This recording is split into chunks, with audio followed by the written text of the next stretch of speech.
Skyzone.Society. Yo, what's good, y'all? Welcome to another episode of the Zone Sports Podcast. What up? Homie Big V, you know who that is over there. What up? Corey Cool C in the house, man. What's happening, my sports knuckleheads? You know what I mean? You know, we here to bring y'all that, that raw, uncut, takes on what's going on in today's sports world. Yeah. I want to shout out, everybody who watched episode 1 and watched the clips I put up on Instagram as well as on YouTube and all the socials. We appreciate y'all tapping in. Appreciate the love. You know what I mean? Whether it be small or big, we appreciate whoever is tapping in. Thank y'all so much. This the Zones podcast is brought to y'all by my brand, Skyzone.Society. You know what I mean? You see the logo in the back. Word up. Big time. You know what I mean? Doing it like that, you know what I mean? We gotta represent the brand, baby. You already know. Word up. Boy? Hey man, we good, man. It's been some crazy stuff going on in the sports world, man. Listen, let's talk about it. First off, let's do it. I know you super amped. You know what I'm saying? Hey, hold on, man. You know what I mean? Let's talk sports. You know what I'm saying? Let me get right, baby. You know, hey. First off, major trade this week for my team, the Indianapolis Colts. Yeah. You know what I mean? If you've been on the rock, let me enlighten y'all what's been going on. We just picked up Carson Wentz, former quarterback of the Philadelphia Eagles. Major trade for my team after we just had Phillip Rivers retire. Shout out to Phillip Rivers. You did us a great service getting us to the playoffs. We appreciate y'all, man. Yo, I want to talk about this, man. Let's do it. I've been wanting to talk to you about this because you said the Colts are your squad, right? My squad, baby. So yeah, I definitely wanted to get your opinion on the transgressions of Mr. Carson Wentz. So a lot of cats, they think he damaged goods. Yeah. Cats is like, but he went Frank Wright, and Frank Wright had him right. Let's get your thoughts. What do you think, Mr. Indianapolis Colts? Hey man, I'm gonna be honest with you. When I first heard the news, I didn't like it. Okay. I personally was holding out hope for Deshaun Watson. Call me crazy. You and me both, brother. I was holding out. You know what? I'm gonna keep it real. I was holding out hope for Aaron Rodgers, bro. Ooh. I want us to get Aaron. There was once upon a time for like 3.5 nanoseconds that him being on the trading block could have been a possibility. Didn't last long, but hey. It didn't last long. It was about like you said, a nanosecond. They put it out there that Rodgers was going to be available. It didn't last. I think the Packers, they got the guy in the right headspace. Said, "Whoa, what are we talking about?" And I think a lot of fans felt that way. And it came to a point where I, as a Niners fan, had to be like, man, you know what? I'm not even investing any emotional energy on the strength that can even happen.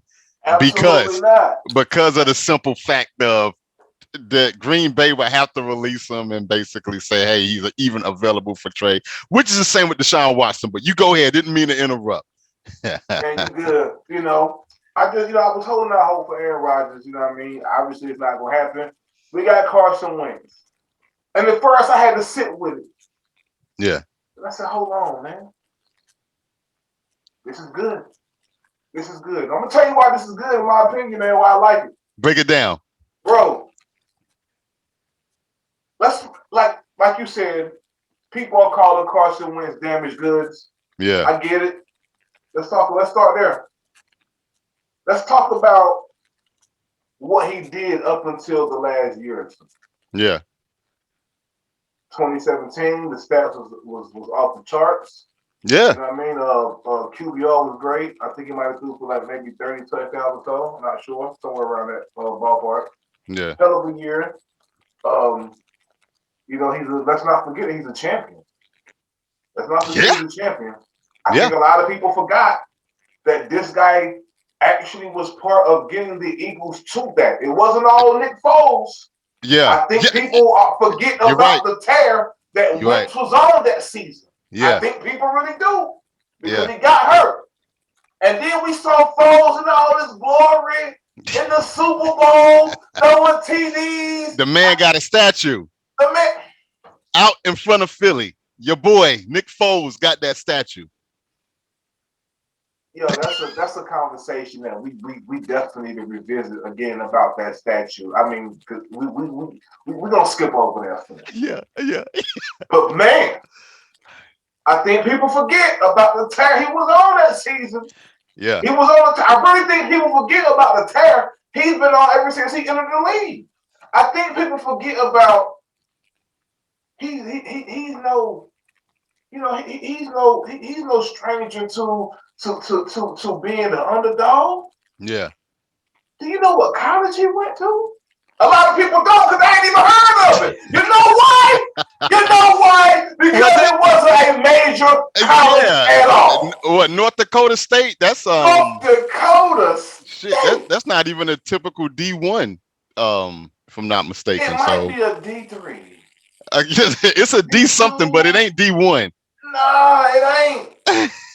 But guess what though? He's no stranger to being slept on, Corey. And guess what? People are counting him out so bad. And I want to highlight that, man, because I think he's getting an unfair shake on that, man, because I've heard, you know, just doing research and just listening, that it was a lot of turmoil within the camp between management, the coaching staff, and Carson. Yeah. You know, I was hearing rumblings that, you know, for a while, you know, they've been trying to maintain and but things weren't great. Yeah. And had it, you know, was it because Frank was no longer part of the system? Who knows? These quarterbacks are weird. They have to have their coach and their quarterback coaches and they gotta have certain people around them to make them stand out. I ain't gonna just say quarterbacks. I'm gonna say players, period, that are stars. They have to have these certain people around them. It's kind of like how Tom and Gronk are. They it's like one ain't better without the other. And because you know why we never seen them apart. And the moment that we thought we were gonna get a glimpse of seeing them apart, what happened? Gronk comes out of retirement and trots his ass down there to Tampa Bay and gets the ring with his homeboy. So it's kind of like, you know, it's kind of like even with the defensive people, they say, you know, I got to be around Todd Bowles. You know what I mean? Like, I got to be around minded player. Like, you know, they all have their people. So I think that Carson people had just left. And I think that it was going downhill. And I think that this reemergence with Frank, oh man, I just think that it's going to be beautiful given the fact that we're giving you a great offensive line. Ooh, that's the big one. Bro, let's talk. First of all, can we talk about how trash the offensive line was for the Eagles the last 2 years? And they blaming Carson. Ain't nobody fucking blaming. Even with Jalen Hurts out there, he looked panicky. Like he's about to get killed every time he goes hut. Bro, that offensive line for the Eagles is suspect right now. Yeah, no question. You know what I'm saying? So he's coming to like, listen, if we got there with Phillip, do you think that we're not going to make some noise with somebody that's almost 5 to 7 years younger? Yeah. With somebody who still has a lot more time left, with an arm like Carson Wentz, with T.Y. Hilton over there at wide receiver, and he's still beasting. T.Y. is still beasting, man. Oh my God, bro! With those big boys up front, and don't even let me talk about the backfield. I'm not even going to get started on our backfield. And can we talk about how the Colts may be one piece away? It's possible. Can we talk about that? Coming out of the division? It's possible, man. Because I think people really slept on my team. They did good this year. They did good this past year. We did great. So what do you think is going to happen when we acquire somebody like Carson Wentz, who's used to being the underdog, who probably coming in with a chip on his shoulder, and him and Frank just said, hey, look, don't even worry about it. You know how we do. Him and Frank said, hey, we ain't got to talk. You know what you're here for. We know what you was lacking. It probably was me, the quarterback whisperer, whatever Yeah. You know what I mean? That's what I'm calling him this season. He's the Wentz whisperer. The Wentz The whisperer. Wentz whisperer. I like it. I like it. I love it. I like so it. I'm telling you, man, because here's the thing. I haven't even talked about how suspect that running game was for the Eagles. Yeah. I didn't even talk about that. So now you got options. You can throw out the backfield. Yeah. You can go long. You can that Jonathan Taylor that y'all got, dude, that guy's a problem. He's already a hell of a running back. He's a stud. Yeah. You hear me? He's a stud in the making, bro. Yeah. I promise you that. Yeah. I promise you. And I ain't even talked about the defense. Yeah. And we ain't even drafted yet. We ain't drafted nobody yet. So us going out and getting Wentz and maybe get a fourth or fifth round receiver pick, or a tight end, or hell, keep adding to the O-line. Fuck, let's do that too. Let's stack the big boys up. You know what I'm saying? Or add to the D. Man, let me tell you, man, I like it. Corey, at first I didn't like it, man. Yeah. Before I sat with it, man, I think this is the chance for Wentz to get reemergence. We've seen it several times where players are left out to dry and they come back and they'll be great. We saw with Leonard Fournette this season. We will see it again with Jalen Ramsey. I promise y'all that. I'm telling y'all. Yeah, he'll be back. When cats are left out to dry, and they got something to prove. They got something to prove. I promise you. Wentz is coming back stronger than ever next season, bro. How you feeling? I want to take it all the way from the top with Mr. Wentz here. I think everybody has either worked a job or worked at a job where you got like cool ass management or you got a cool ass coworker, or it's just something about that job. While it's still work, it's the vibe of the people that kind of help shape it into what it is. So we fast forward to Carson Wentz, his first year, freaking explosive, off the charts. Like you saw where this cat was going, right? And then he have the MVP caliber year, right before he has that injury. And everybody is focusing on that year that Philly won the Super Bowl. And I do think that in this society that we're in, it's all about what do we remember about what was said 30 seconds ago and whatnot. And so scratch that year that Philly went to the Super Bowl. You want to know my most impressive year with Carson Wentz? Not this past season, but the season before, where Philly made the playoffs and he basically had trash cans and tomato bins to throw to and still made the playoffs, albeit in the NFC East, and he got injured during that playoff game. Carson Wentz, under the right circumstances, is a killer elite quarterback. Now, a lot of shows that I listen to or whatnot, there's two different types of quarterbacks. You alluded to this earlier, where you got to have all the pieces in place for this guy to be happy and mentally accurate and sharp to do what he needs to do. Going back to my work analogy, it's like, okay, well, yeah, I'm here, but Dad, man, you don't fire my homeboy. Damn, we don't switch managers. He's kind of a dick. Okay, I'm here to get my damn check at this point, whatever.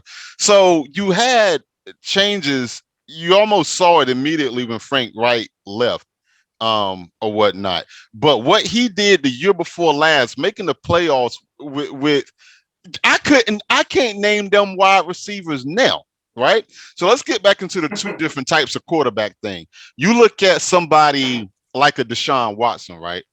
Currently, air quotes, in Houston, the offensive line is basically on the back of a fucking milk carton, right? Yeah. And he's still able to throw for X amount thousands of yards and could throw X amount touchdowns. He still makes it work, even though those aren't transcending or translating into wins. I'm just speaking strictly on the quarterback standpoint.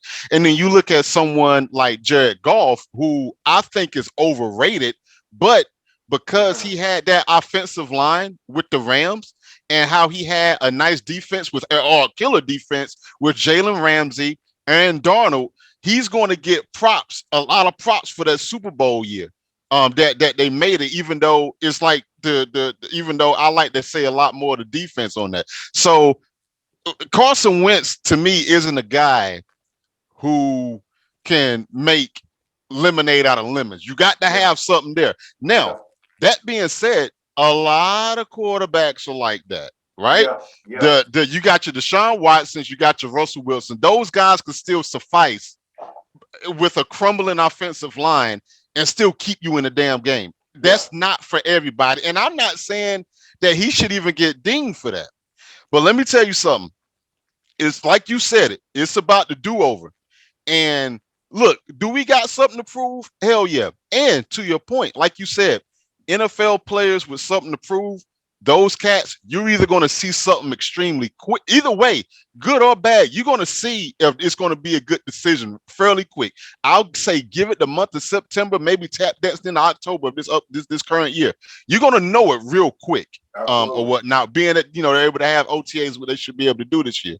So is he to the point to where you want to just throw him out the pastures? Hell no.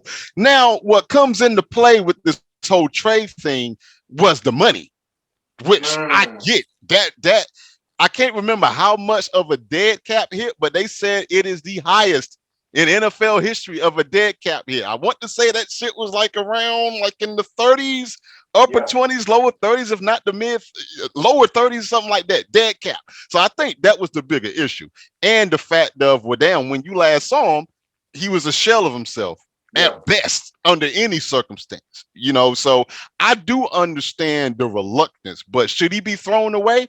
No. And I think the only way that it works is with Frank Reich. I don't think it works for anybody else.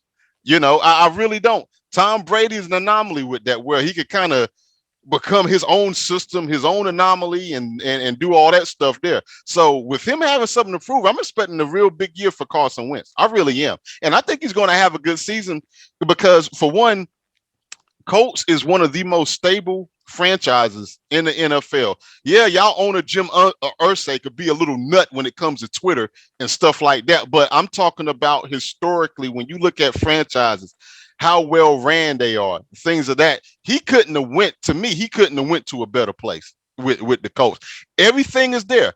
Hey, this year, no excuses. Good, bad, or indifferent. Everything over there is over there. Everything that he needs that he didn't have in Philly, it's over there with the Colts. Like and I'm just echoing what you said. Defense, offensive line, T.Y. Hilton. You got a running game. So you could do play action a whole hell of a lot more than what he was doing in Philly. That's for damn sure. You got everything to set him up for success over there. So I am looking forward to see what he does over there. I really am. So I think he'll be all right. I'm going to give him a vote of confidence, man, because, look, man, I've been fired from jobs before. I've been fired for 2 jobs before in the same fucking year. But this ain't about me. But if you was to ask my current employer or either anybody I work for minus those 2 jobs, what type of employee Corey is, you're going to get 2 different answers. Right? Like the ones I was cool with and left on good. Oh, Corey's cool, man. We hated, we had to left. The ones that fired me, well, man, you kind of had ways to go, man. Da. So does that say something about me or about the fact that you didn't ask the right questions during the interview? Getting back to Carson Wentz, does it say more about Carson Wentz? Does it say more about Philly? We are going to see. We're going to see. Those are my thoughts. I like that because, this is like you said, this is a no excuse year for Carson Wentz, man. Yeah. Because you coming over here to my squad. You set up, baby. You got your coach. I think it's another coach over there he loves too. I can't remember his name, pardon me. Okay. But you got your man, regardless. You got Frank Reich. You got the O-line that's crazy. You got the backfield, and the defense gonna have your back. You have weapons out here on the outside with T.Y. Hilton and those boys. You set up, and again, we haven't even drafted yet. We haven't drafted nothing. Bro, you could have put anybody of a lesser caliber talent than him. Yeah. And we would have been competing in the playoffs. And here's the other thing too. I want to give a shout out to Jacoby Brissett. Yeah, man. I really like that guy. I really thought that he was going to be next up in line for the job. I thought so too. Jacoby, I fuck with you, bro. I really do. Yo, get your money. Yeah. I know, you know, you getting paid well on the, you know, being the backup and He's a everything. But solid guy. solid guy. So we played great when you were in there. I would have loved to have seen that offense with Jacoby there personally, Yeah. because I really thought that we had no need to. I really thought we had no need to trade for any quarterback, because I said, oh, we're gonna be in good shape. We got young Jacoby. He's good. I like Yeah. Jacoby. Yeah. He because didn't he play for the Patriots before, Used right? to play for the Patriots. That's So right. I know he has some of that Bill Belichick-esque type of Yeah. mindset in That's him, right. where he's going to go out and compete and get the job done, just like he did when he got those reps out there in New England. I would Yeah. have loved to see him on that. But, you know, having him as the backup is a plus as well, because Yeah. I know if you know, Lord's will this don't happen, because this is a no excuse year, Yeah. minus Outside minus of injury. injuries, Yeah, of that's right. course. Yeah. You know what I mean, Outside for of that. Carson Wentz. Yo, this is it for you. Yeah. Like I'm not gonna say it's a Super Bowl or bust year, but we got to be talking playoffs. You cannot not make the Yeah. playoffs. And You know and what I'm I'm gonna go telling you? and I'm gonna go so far as to say how he ends up with the Colts. Maybe not next year, but definitely the year afterwards. This going to determine if he has a future in the NFL with his stint with the Colts. So he really got to do good. But I think he's going to be okay. You know, you heard about old buddy that wanted to trade him. He wanted his number 11, and Yeah. Michael Pittman's like, hey, yo, Hey. I'm pretty tied to his number. And Carson was like, hey, well, you know, okay, I was just checking. You know, so you know, it's like, hey, you know, but what I heard with some of these cases where some of these quarterbacks they flex, especially if you're a starting quarterback, like, nah, that's my number.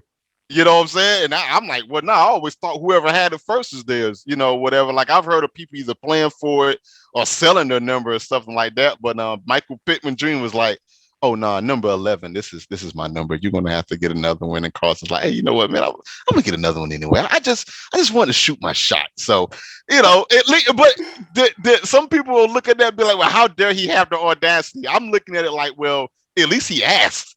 At least he asked. You know what I mean? He asked.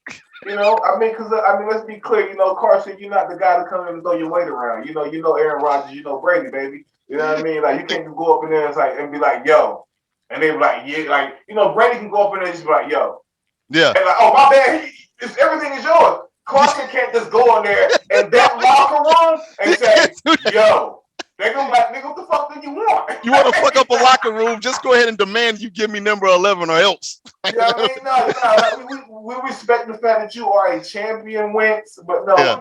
we know that you don't have that type of weight. Yeah, You you know what can't I do that mean? yet. Can't do You know that what I yet, mean? big dog. So I can't wait to see him on Madden. I can't wait to play with him on Madden, man. I can't wait to just see him out there, and I definitely wish him the best. But Yeah. speaking of wishing, wishing somebody the best. Yeah. It's that time of the year, man. You know, when the season ends, you Yeah. always get something going with Odell, man. You know, every year when the season ends during the off season, it's like it's O season, it's OC, it's Odell Yeah. season. You know what I Yeah. mean? You know, they say, they talk about shopping them, man. So they talk about getting rid of them. These are just rumors, nothing really concrete, but Yeah. they're talking about maybe trading him, and they were throwing out some trade destinations, yo. Yeah. And I want to ask you, Yeah. first of all, do you think this is a right move by the Browns? Second of Man. all, Yeah. do you think that? No. Second of all, give me some landing spots that you would like to see. Give me your top 2 landing spots that just that you would like to see Odell in if he leaves from over there, baby. Man, one spot where I think he could potentially thrive at is going to be Tampa Bay. I knew it. Tampa Bay is one of the places I think he could thrive at, and I'm gonna tell you why. I'm gonna tell you why. First of all, tell me why, nigga. they got a shitload of free agents over there for one, right? And right now, according to Pro Football Reference, let's see, Odell is about at 14 million a year. Now, I ain't no capologist. I don't know too much about it, but getting it back into Odell Beckham, that dude really ain't ever played with a good quarterback. Like, yeah, Eli Manning won his 2 ships, and I give you that, but he goes from Eli Manning to Jesus, my man from the Baker Mayfield. So I would really love to see him with a top-notch quarterback in Tom Brady. And I think two is outside of the talent. I think wherever Brady goes, it's the Brady effect that we always talk about, where that line of discipline is there. Not only that, with Brady having a championship pedigree, and you just saw what he just did a few weeks ago, people who are kind of need to be reined in a bit, they tend to listen to that. It's like it's kind of like with kids and drug dealers. It's like, well, the drug dealers are flashy because they got all this daggone money. You know what I'm saying? So it's like they doing all the wrong things, but you seeing these cats driving the daggone Benz. It's like, well, wait a minute. Odell is that kid. Tom Brady, although not really a drug dealer, but he's a drug dealer when it comes to them Super Bowls. Hey, stick with me, listen, and you can go over there. So I think the environment is right. And you saw how Antonio Brown was as quiet as a church mouse. We talked about this before. Where it was just structure wise, it was really good for him. Odell, he is to me wasting the prime of his career. We're not being around a top-notch quarterback, and it's almost like we're getting robbed of seeing that. And he's catching a bit of a bad rep for it, in my opinion. But yeah, Tampa Bay, and probably my second spot, off the top of the head here. Man, that's a good one. That's really a good one. I would say my 49ers, but our quarterback situation ain't quite set yet. Man, maybe Kansas City. Same deal. You got the structure over there. Like, I mean, Kansas City, man, I would say Kansas City will probably be my number two, if not number one. Depends. You can flip and flop each one you want, but those two, again, for the pretty much the same reasons. Like Andy Reid, like he knows how to handle players. You got a great communicator of the coach's philosophy within Project Patrick Mahomes over there. They got a good running game over there. Now, with Odell Beckham, the only thing that I will say is that he's going to have to quit letting it be about him. And I will say this, let me give Odell a bit of credit, because really, you haven't heard but so much about him or shenanigans while he was in Cleveland. You had the incident that one time where he didn't want to take his watch off while he was on the field, and he bought the orange car and all that stuff. I don't even look at the orange car as necessarily being anything bad. But is it going to be about get me the damn ball? Or is it going to be like, you know what, man, I need to sacrifice and get this win? Because I think, and part of me gets it to a small degree, because I'm not an athlete, but these players, especially wide receivers, for number one, it is a completely dependent position. Number two, your contract incentives are based off how many catches, how many touchdowns, whether you make the playoffs, whether you make the Super Bowl. So on one end, I'm like, dude, chill out, be on the field, be a decoy. That frees up somebody else. But then at the end of the day, it's kind of like, well, the lifespan in the NFL is short, and I do understand you wanting to get that paper. So I do understand he's going to have to make that decision. Do I want this a daggone pad stats and get my bread, or do I want to win?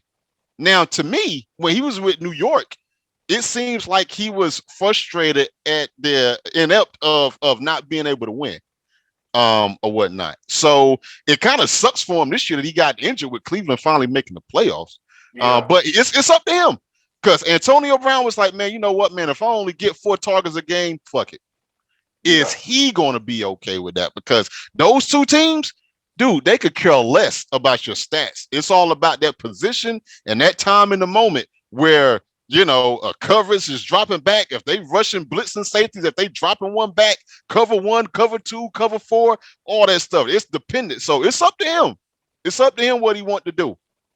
Absolutely. I definitely agree with that. Wherever he goes, if he wants to win, it can't be about him. He has been staying low out in Cleveland, probably because it ain't shit to do. You know what I'm saying? Like, it ain't like it's New York, where everything is lit. You know what I mean? It's a different environment down there, baby. You know what I'm True saying? that. Yeah. So I don't know how he would do in another lit city. You know what I'm saying? That's a fair point because he's a star. Absolutely. But I do like.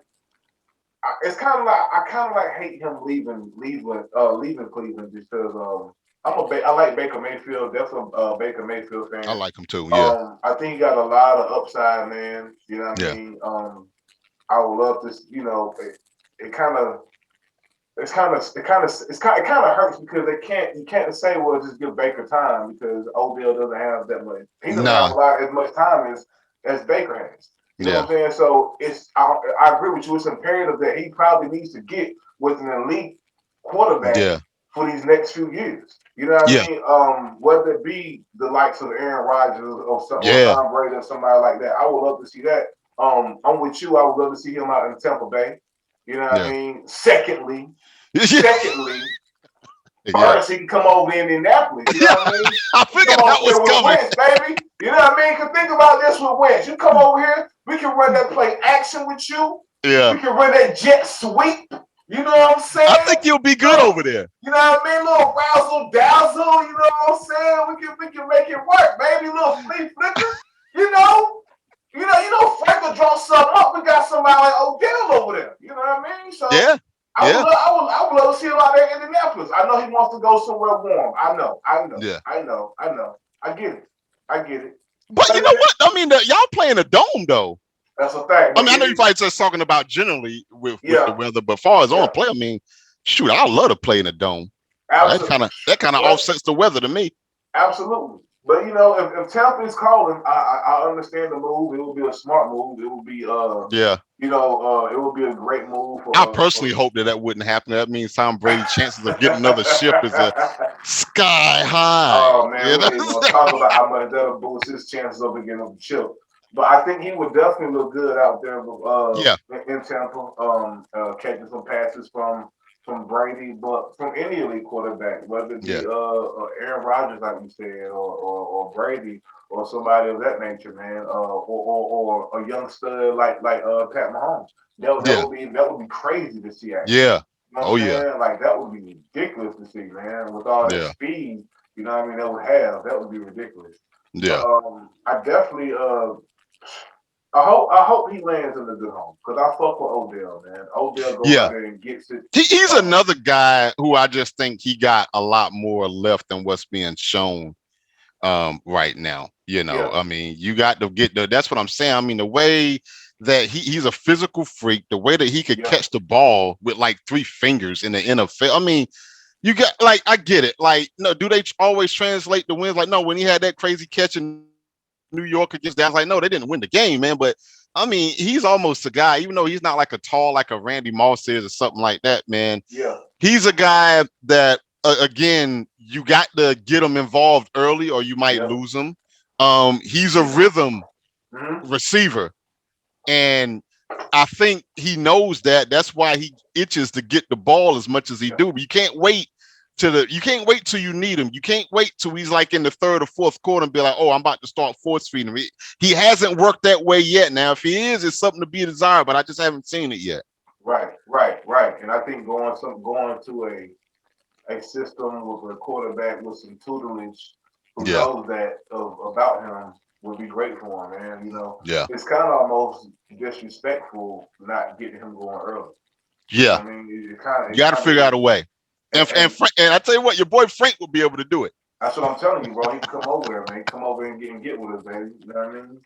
But speaking of disrespect, I can't wait. This is probably my favorite topic of the night right here. I can't wait. I can't wait. I'm like, this podcast, the zone was made 10 times easier with this subject that we're about to broach upon. Yeah. Oh my God. Yeah. Yo. Let's talk about it, man. Let's do it. Gentlemen, you know, if you haven't seen the clip of Cam Newton at his football camp with some young players around, you know, some up and coming athletes that want to be stars themselves, that want to be kind of like Cam Newton or want to have as much success as Cam Newton. You would think that way if you're at the man's football camp. You understand what I'm saying? But, ladies and gentlemen, it was a little kid out there at the football camp. If you haven't seen it, go on YouTube and just put in little kid trash talks Cam Newton. It should come right up. It's everywhere. It's everywhere. So a little kid, I'm going to call him a little kid. He's a teenage boy. Still a little kid. I'm grown. I think he's like a senior in high school, I believe. Little kid, little boy. You know what I mean? It was a little boy out there. You know what I mean? At Cam Newton's football camp. And if you watch the clip, the little boy keeps repeatedly calling Cam Newton ass. The little boy repeatedly called Cam Newton ass. Your ass. Your ass. The little boy kept disrespecting Cam Newton and kept telling him, dude, your ass, you're gonna be a free agent. Nobody wants you. Blase, blase, blase, blase. Cam responded back. 2 words. I'm rich. I'm rich. For every time the little boy kept disrespecting Cam and telling him that he was ass, Cam said, I'm rich. I'm rich. I'm rich. I'm rich. I'm rich. To the point Cam told him, hey, I don't want to talk to you. Go get your pappy. I'm rich. Yeah. He literally told him, yo, Junior, be quiet. But then even the kid was like, you about to be broke. The little kid told him, Cam, you about to be broke.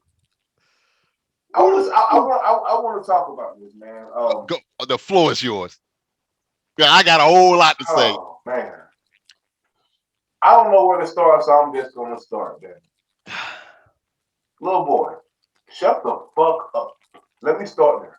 Little boy, shut the fuck up. Look around you. Learn how to read a fucking room.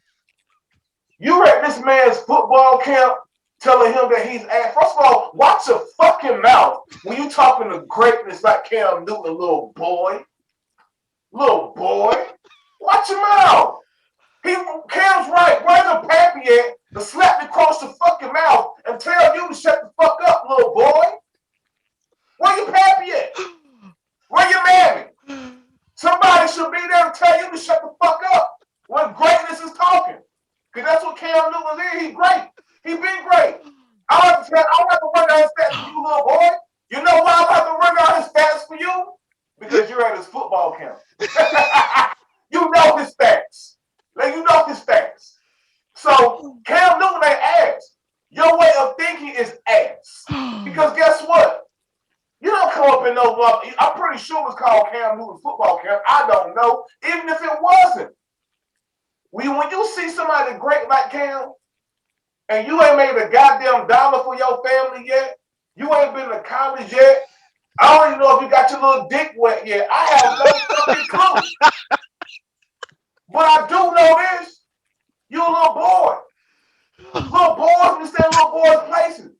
And when greatness is talking, you shut the fuck up and you listen. I'm going to tell you what mom used to tell me. She say, son, you got 2 ears and 1 mouth for a reason. You know why God made you like that? It's better to listen more than you talk. That's right. That's right. So you sitting out there being disrespectful, using profanity, calling this man ass, a grown man, that you're at his football camp. A man who took his team to the Super Bowl. 15-1 with the Panthers a few years ago. Took his team to the Super Bowl. Won a national championship at Auburn. At all. Set all types of rookie passing and rushing records his first few years in Carolina. Hold on, Corey. We don't have to tell that little boy that. You know why? Because he was at his football camp. He knows the stats. You know why? Because his dad or his mammy probably done told him. They're not sure, hey, boy, that man great. You should be like him. But instead, you little broke ass look him in the face and call him ass. You at. Bro, I want to see what teams want you that they're recruiting your little punk ass for college. Because I can tell you now, if they see that film of you saying that, and they will see it. They'll see it. They'll see it. He better be nice with the skills. He better be. And here's the thing,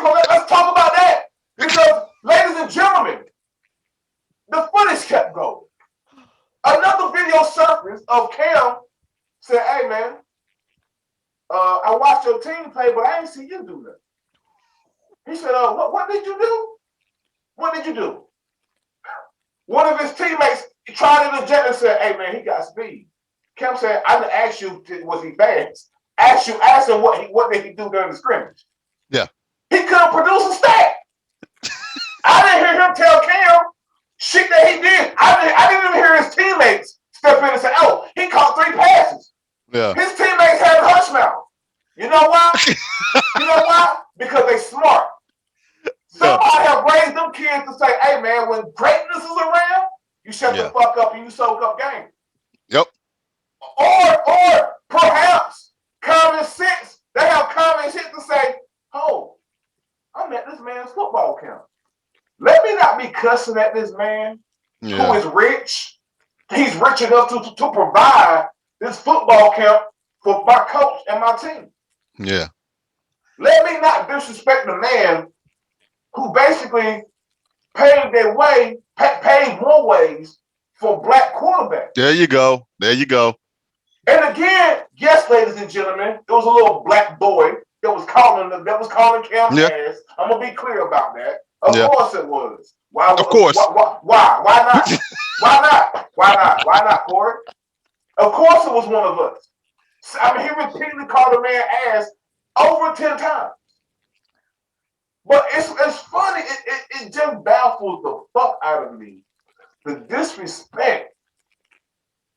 I ain't gonna say all. I ain't gonna even call it this generation, because there's kids in this generation who know, "Hey man, are you stupid? That's Cam fucking Newton." You're right. Are you dumb? Are you dumb? That's Cam Newton. And notice, fucking Newton. Notice if you look at the video, nobody else was talking. Nah. Everybody was laughing at his dumb ass. They weren't laughing at Cam. They weren't laughing at the fact that Cam about to be a free agent. They don't give a fuck about that. They weren't laughing at the fact that Cam may be getting traded or Cam may be going to his third team. Nobody at that camp gave a fuck. You know why? It's Cam fucking Newton, dude. Hell, I would have been out there if I could soak up game. What? You know what I'm saying? Like, you think? And you have to be you have to be some type of dummy to think it's over for Cam Newton, first and foremost. Yeah. Yeah. Second of all, what have you done? When you are a 16, 17-year-old boy talking to a grown fucking rich man who's won, who don't know nothing else but win some kind of way, you shut the fuck up, especially when you at the man camp. Can you imagine me being at Jerry Statehouse basketball camp? Oh my God! In 1996, said, "Hey, bro, you asked Jerry, Jerry Statehouse, you asked." Can you imagine that shit, Corey? First of all, if that were to happen, it wouldn't happen long, because we would get drugged out of the damn gym with the quickness. Absolutely. I just watching that shit and just watching the whole, and what I loved about it though, Corey, was how the NFL players, they rallied around Cam. Yeah. They posted things on their social medias towards the little boy situation and was like, "Hey man, look at this disrespectful shit right now." Yeah. Some people even went forward and said it couldn't have been me. And we just gonna leave it at that. It couldn't have been me. It could have been. People say I would have drugged his little ass out by his fucking shirt. I would have made him take off my goddamn Cam Newton football camp shirt. Hey yo, no, don't worry about that. Nah, that's all me right there. Let's take it off and get the fuck out. Call your pappy and tell him to come get you at the front, and I'm gonna show him why. It's just the disrespect, man. How did you feel about watching that? I got to take this all the way from the top. First of all, there is nothing you said that I disagree with at all. All right. So a few things going on here. Do you want to blame the parents? No. I had my own mind when I was 16, 17 years old. Absolutely. Even though I don't have any kids, my wife don't have any kids. My wife was a school teacher, and I guarantee you that a lot of their parents have raised them better than what they display when they're in her classroom. You're the Absolutely. parent, not me, so I digress. So I want to start from there. I'm going to treat, you know, part of me wants to say, man, he's a kid, let it go. But then that, to me, that's part of the problem with society as a whole. We keep saying, well, oh, he's 14, he's 15, he's 16 years old, let it go. Well, then when do we not let it go? What I need to know the cutoff age. Is it 17? Is it 18? Is it 25? We don't know, right? So, for one, I think that all the smoke that this kid is getting is going to be a learning lesson, and it is 110% warranted because, again, I don't really hang around a whole bunch of young kids. I'm not like my profession don't leave. I mostly deal with adults. My wife and I were speaking about this when it happened, and we two things going on. One, had this not been the social media era, we probably would have never heard about it, or to the extent it would have been a mythological story, a myth that you could only hear about. But Lord knows when you are able to see it, it infuriates me, the level of disrespect. And I'm gonna tell you why. Now, I'm not gonna put this on his parents, but I would imagine that if he's at a football camp, that his parents or parents cares a lot about him investing in his dream to, I would imagine, become a football player.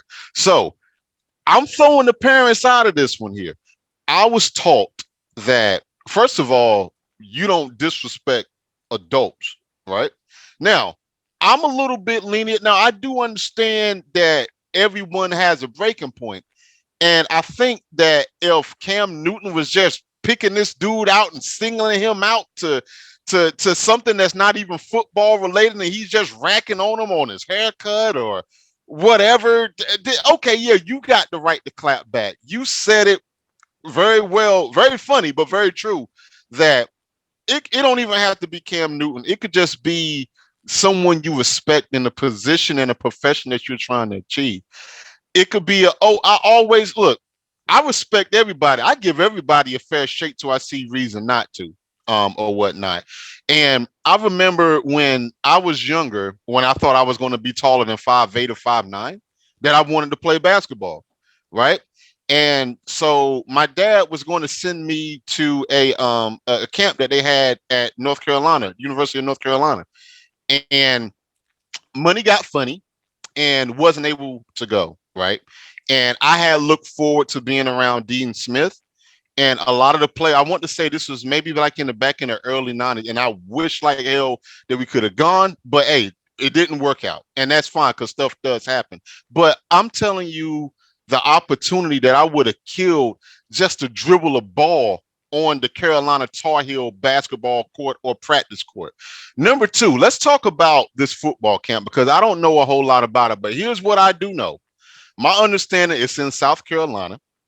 It's actually it's Cam Newton and a few other NFL players that run this. Now, here's where I'm getting ready to go at with it.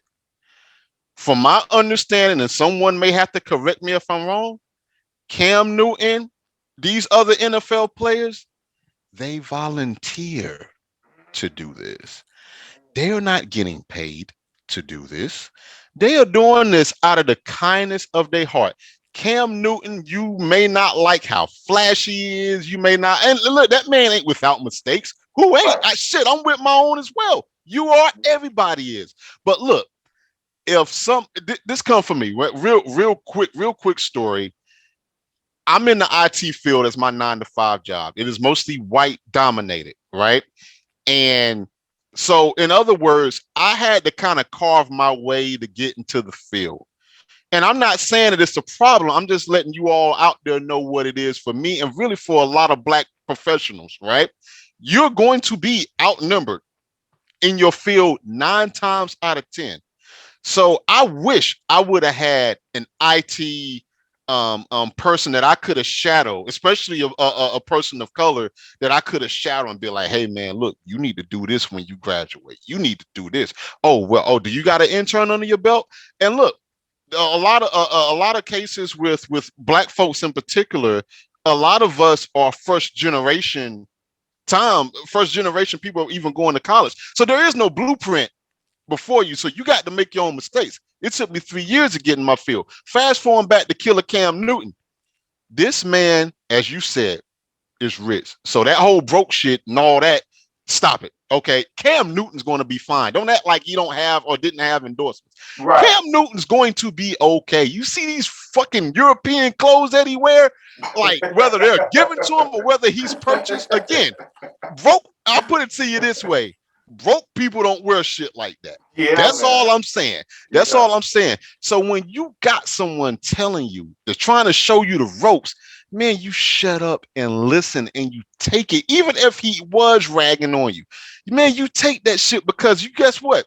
You go to the NFL, if you think the trash talking that Cam Newton is doing, have you been across from Jalen Ramsey? Okay, have you been across some of these other Josh Norman, Akib, what's my man name? Akib Talib, yeah. I mean, bro. So we don't have the benefit of seeing before it. Now, getting to the actual interaction of this, Cam Newton saying that I'm rich. Hey, well, look, we're men. We're sensitive about our shit. Is that necessarily fair to say? No, but is it fair that he's even getting approached like that? No. So those two cancel each other out, far as I'm concerned. And what I do like is that after a while, Cam's like, "Yo, man, where your daddy at?" Like, because I'm in a position as an adult, you're in a position as a kid. So anything that I say further, the ether and the venom that I have to unleash and bestow upon you, it's going to be me being the bad guy. Real quick, my wife is a school teacher, right? And so obviously she's the adult in the room. My wife's a high school teacher. But these kids, they pop off. They do all this cursing. They tell her what she is and what she ain't going to do. They curse at her, do all this old crazy stuff. But not a minute that my wife cursed back at them, if she was to do it, she's the one in the wrong. Absolutely. She's the one getting fired. Same deal. Cam Newton was in a lose-lose here. Yep. So I totally appreciate the fact that, like, man, where your daddy at? And some people was like, well, what about his mom? Okay, well, I understand that. But I'm speaking, and I don't want to sound crazy for the female listeners, but men like to deal with other men. Right. In certain scenarios, and women like to deal with other women. And that's exactly real men stay out of women's business. That's right. Like, you look at a case in point, like in my neighborhood, these houses are so close up on one another, right? And there's times where, I'm going to the mailbox and the female, she may wave, oh, hey, neighbor, how's it going? All right, I'll make it an effort that when her husband gets home, and if I happen to be out, hey, brother, how you doing? Because I don't want to just make it look like I'm just speaking to his lady. Yeah. I'm speaking to both of y'all. So he wants to deal with the man. In that. Now, obviously, if it's just a mother who's having to be there, and we don't know anything about it. I mean, we don't know everything that happened from there. But he's asking for the man. Like, if I was to see a little kid fucking up something in my yard, the first thing I'm gonna be like is either where your parents at or where your daddy at. Yeah. I need to speak to him because we are protective over our wives. You know what I'm saying? So he was in a lose-lose, man. But again, Pro Reference, man, they got this guy, 3-time Pro Bowler, 1-time All-Pro, 1 MVP, 2011 Offensive Rookie of the Year. I mean, he got a 2015 Player of the Year. I mean, you go on and on. You can't. And let's talk about Cam for a minute because you can argue whether he should be starting or not. I actually think that's fair. But again, should he just be thrown out the pastures and out the league? No. And let me tell you something. A lot of teams don't have good starting quarterbacks. And he said it on the I Am Athlete podcast with Brandon Marshall. You mean to tell me that there's 32 people better than me? I don't think so. Cam could still start somewhere. Now, let's talk about him falling off. And I love what he said because he's not officially a free agent yet. He is still currently signed with the Patriots. That's number one. Okay. Number two is, do we not forget? See, this is the microwave society that we live in where we forget everything. New England had at least about a good 7 to 10, if not more, starters that opted out because of COVID protocol. including offensive linemen and wide receivers. Mm-hmm. So someone made a real good point. I think they went seven. The New England Patriots went 7-9. 7-9. Now I get it. Tom Brady's not there. It's Bill Belichick. That's not winning. I get all that. I get all that. But what you got to also understand is that, well, wait a minute. You saying 7-9?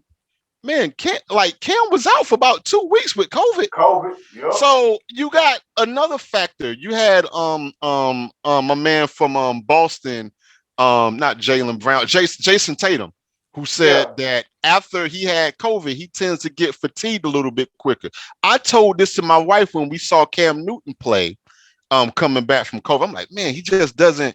He looks more tired than normal. So, in other words, we don't know the full effects of how long that this whole COVID thing is going to last from the effects on athletes. Right. So you got that going on. You got the daggone opt-outs for the New England Patriots on offense and defense or whatnot.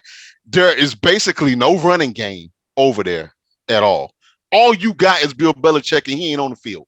Right. So to me, no, 7-9 is not a winning record. That's not what you should aspire to be.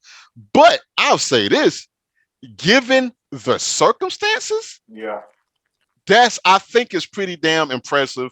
And I'm telling you, I would love to see Cam, get another go at it, man, because again, we forget there was no offseason, no OTAs.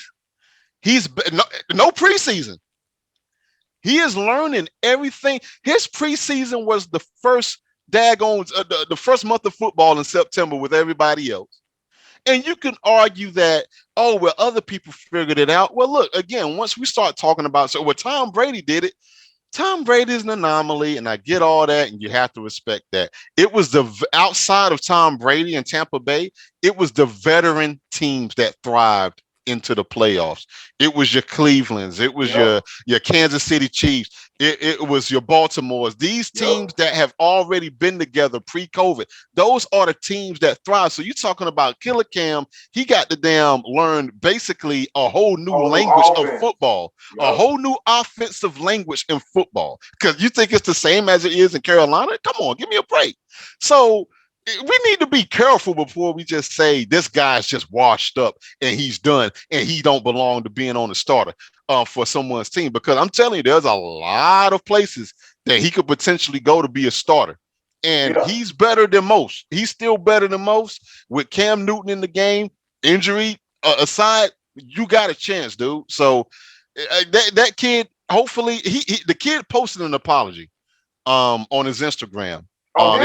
Yeah, he did. It was pretty lengthy. Let me see if I should have had it pulled up already. But anyway, he posted it. Now, if you want to argue who made him do it, I don't know. I mean, does it sound sincere?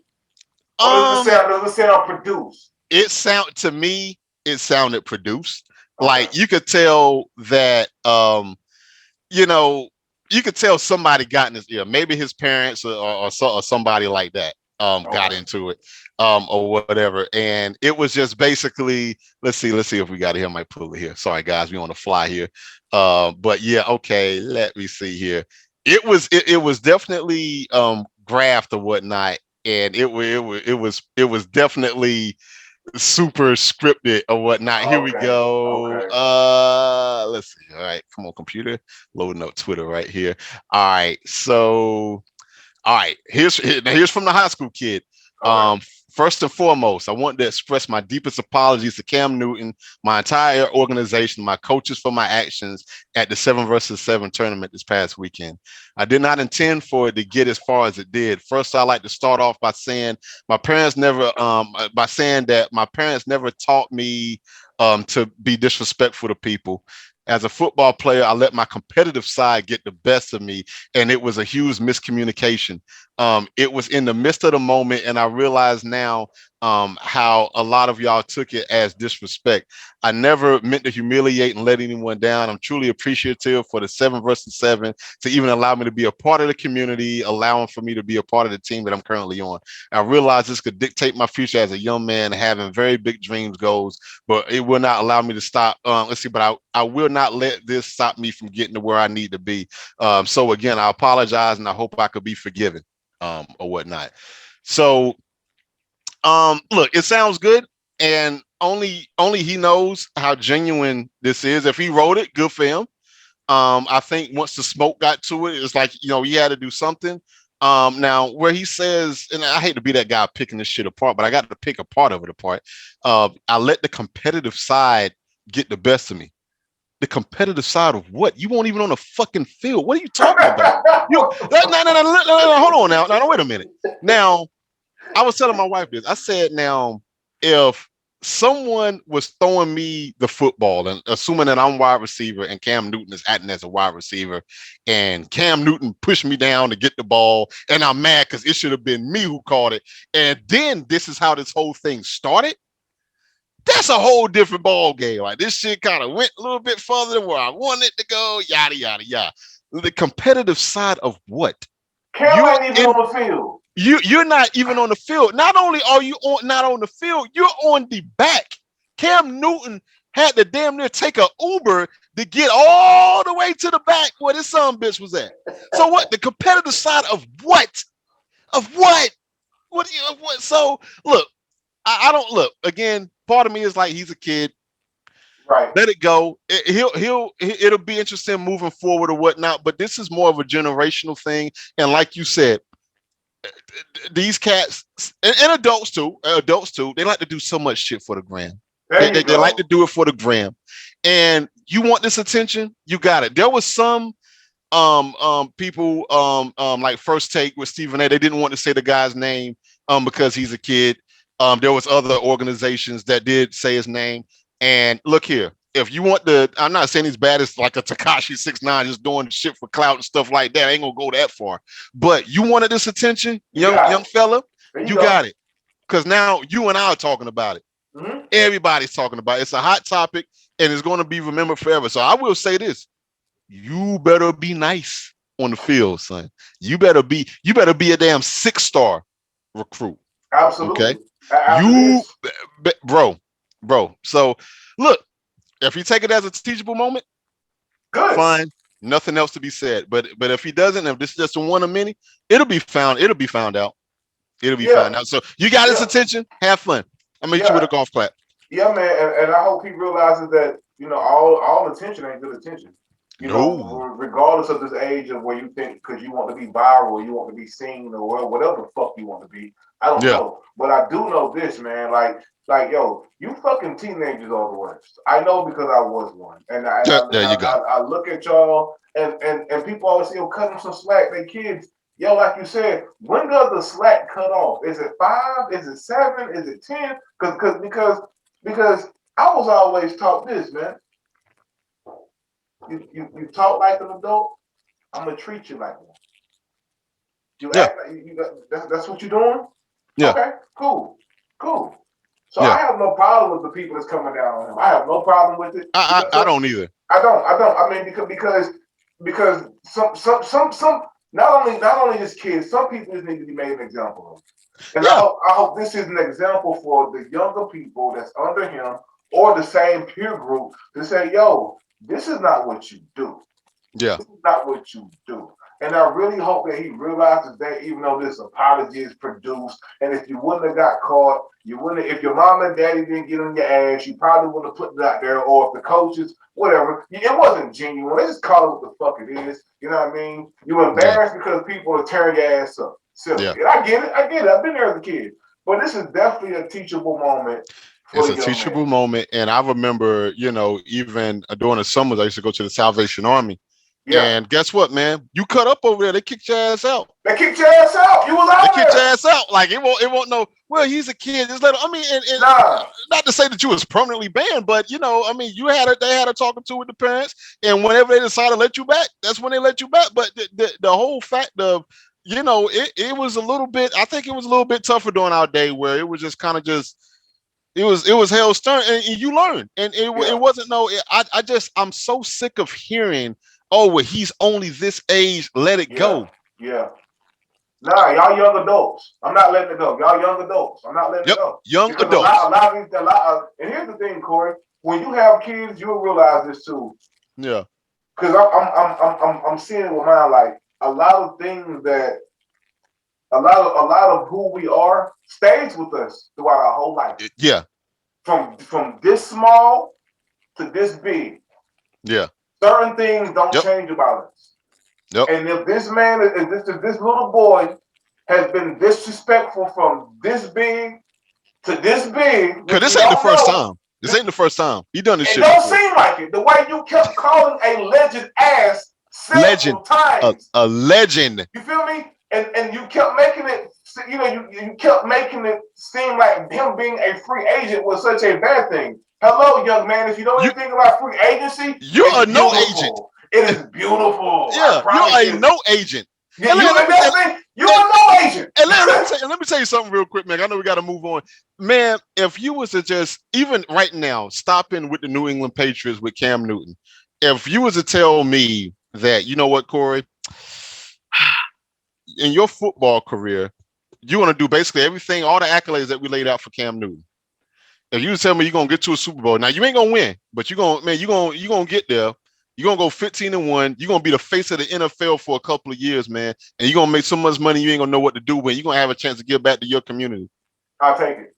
I would have taken that shit three times over from Sunday. Take it. I'll take it. With Eve.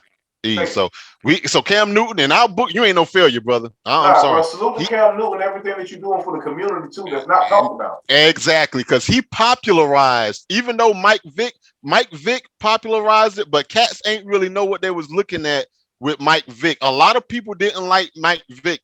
People love Cam Newton. They do. People love Cam Newton. They do. Little white boys love Cam Newton. They do. He gives out That's football. all I'm saying. He gives out football. He transcended that game for the black quarterback. That's all I got to say about that. That's a whole conversation. That's a whole new conversation, man. Whole new conversation. You know what I mean? We're gonna give an update on the situation with Chad Wheeler. If y'all haven't been paying attention for the past few weeks, Chad Wheeler is was a football player for the Seattle Seahawks, who they're saying has a bipolar disease and abused his girlfriend or fiance to the point where she was almost fearing for her life. The update I have is I think he's out on bond. Yeah. I don't think there's been too much more going on with that, not yet. As far as court proceedings. Yeah. I just pray that she heals properly from her just the damage that she suffered mentally and physically. We spoke on it last time, and guys, we had a hold of the podcast that we did. Zoom didn't record it, or it was on me. I didn't record it. Either way, we dropped the ball on it. We discussed it. We discussed it on that podcast, but that y'all didn't get to see or hear. So we'll reiterate a little bit of thoughts that we had on that. They're saying that he was bipolar. He's been diagnosed for a while, and let her tell her that none of this had happened before, which is a good thing. We watched her interview that she gave where she spoke out, and I was glad to see her speak out because I got tired of just reading what the blogs and stuff were saying, and they were kind of speaking for her. But I'm glad that she got a chance to speak out and speak her piece. And man, I just hope that she heals, because this is gonna be tough to come back from. It is. She mentioned about having lifelong injuries. And she said that she may not be able to do certain things again. Yeah. And when you really put that in perspective of somebody just snapping, and again, I don't want to make light of the bipolar disease, and because I don't know much about it, and my heart goes out to people who suffer from the disease. Absolutely, it's crazy, man. But I just feel bad, man. I just still feel bad. I feel bad for not only her, but Corey, I feel bad for the NFL because this is just another stink on the Yeah. NFL, man, of with people just not looking at it from a surface level. I'll be the first to say when I first heard it, I was like, oh man, another NFL player beating on his wife. So we found Yeah. out furthermore information that he has a problem, and I really hope that is the case. It seems to be the case. I say that it seems to be the case. We're Yeah. going to see. You know what I mean? We're gonna give it some time to see.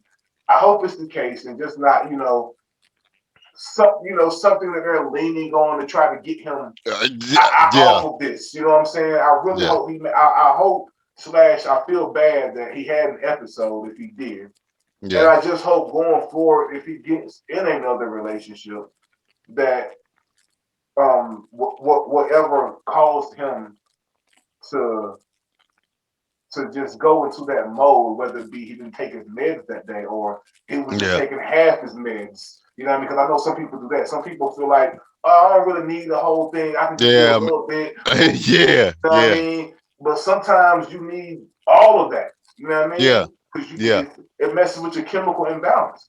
So, I just hope, man, that we don't ever have to read about such a tragedy again, bro.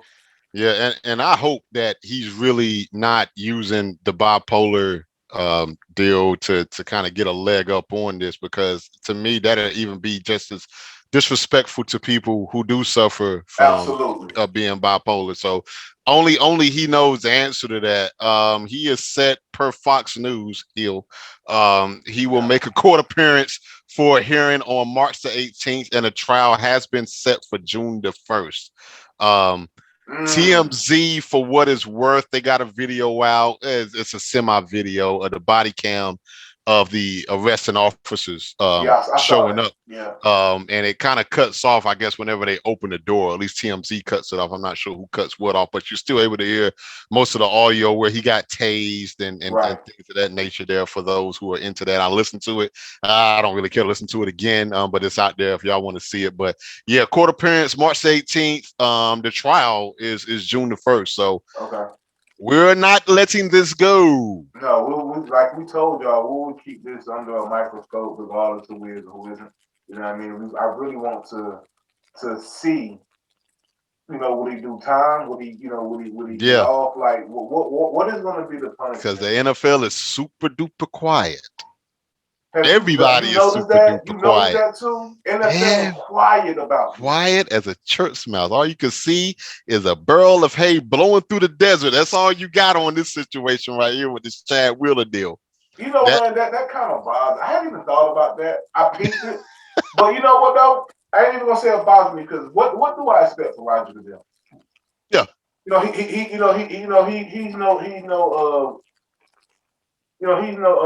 no Adam Silver. Yeah. You Oh, know, far from it. if Far this would from have it. been an NBA issue, Adam Silver would have issued at least an apology on his behalf, on the league's Something. behalf. We haven't even heard an apology from the league.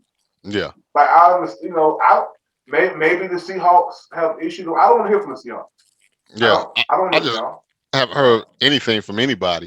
No, You no, know. I haven't. And again, I just don't.